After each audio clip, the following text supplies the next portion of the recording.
বাড়ছে চুরি ডাকাতির ঘটনা।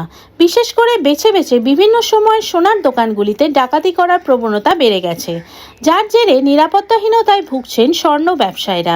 দিনের পর দিন সোনার দাম যেভাবে বাড়ছে, এখন কিন্তু দেখা যাচ্ছে সোনার দোকানের উপরে টর্চারটা বেশি হবে। কারণ হচ্ছে এদের চোখ সব পড়ে গেছে, দুষ্কৃতীদের সব চোখ পড়ে গেছে সোনার দোকানদারদের উপরে। কারণ একটু মারলেই অনেক। এখন সোনার দাম যেভাবে বাড়ছে, আমরা কিন্তু পুরোপুরি নিরাপত্তাহীনতায় ভুগছি, আতঙ্কে আছি। সেই জন্য সিপি স্যারের কাছে আসলাম, এসে জানালাম যে স্যার আমরা কিন্তু পুরো নিরাপত্তাহীনতায় ভুগছি, আপনি একটু দেখবেন। তো উনি খুব ভালো এবং বলেছেন যে ঠিক আছে, আমরা এই ব্যাপারটা নিয়ে একটু দেখবো অবশ্যই। আরেকটা হলো ব্যারাকপুরে যে ডাকাতের মার্ডারটা হয়েছিল, সেই রায়টাও 14 তারিখে বেরিয়ে যাবে। 14-15 তারিখ এই আমাদের যে ব্যারাকপুরে যে নৃশংস হত্যা হলো, যে মার্ডারটা হলো, তার রায়টা বেরিয়ে যাচ্ছে মোটামুটি। উনি বললেন 15-16 তারিখ নাগাদ, 15ই আগস্ট কি 16 আগস্টের নাগাদ, হ্যাঁ ওটা মোটামুটি রায়টা পেয়ে যাবো আমরা। আমার নাম সুশান্ত সরকার, ব্যারাকপুর পলতা সদরবাজার কমিটির সম্পাদক বঙ্গীয় স্বর্ণশিল্পী সমিতির।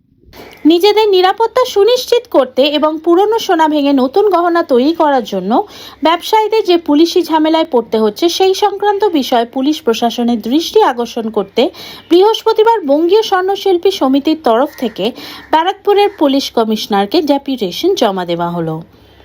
স্বর্ণ ব্যবসায়ীদের দাবি, সম্প্রতি সোনার মূল্য অত্যাধিক বৃদ্ধি পাওয়ার বহু মানুষ পুরনো সোনা দোকানে দিয়ে সেটা ভেঙে নতুন গহনা বানিয়ে থাকেন, কিন্তু বর্তমানে চোরাই সোনার অজুহাতে পুলিশ এই বিষয়টি নিয়ে ব্যবসায়ীদের সাথে ঝামেলা করে থাকেন।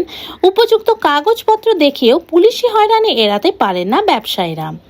ব্যবসায়ীদের দাবি যে চোরাই সোনা এনে নতুন গহনা বানাচ্ছেন, সেটা তাদের পক্ষে জানা সম্ভব নয়, কিন্তু তথাপি তাদেরকে পুলিশি হয়রানির শিকার হতে হচ্ছে।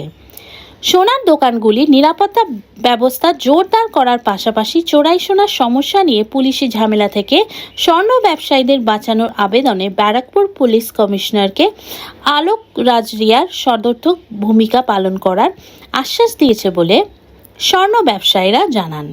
ব্যুরো রিপোর্ট, RG সমাচার।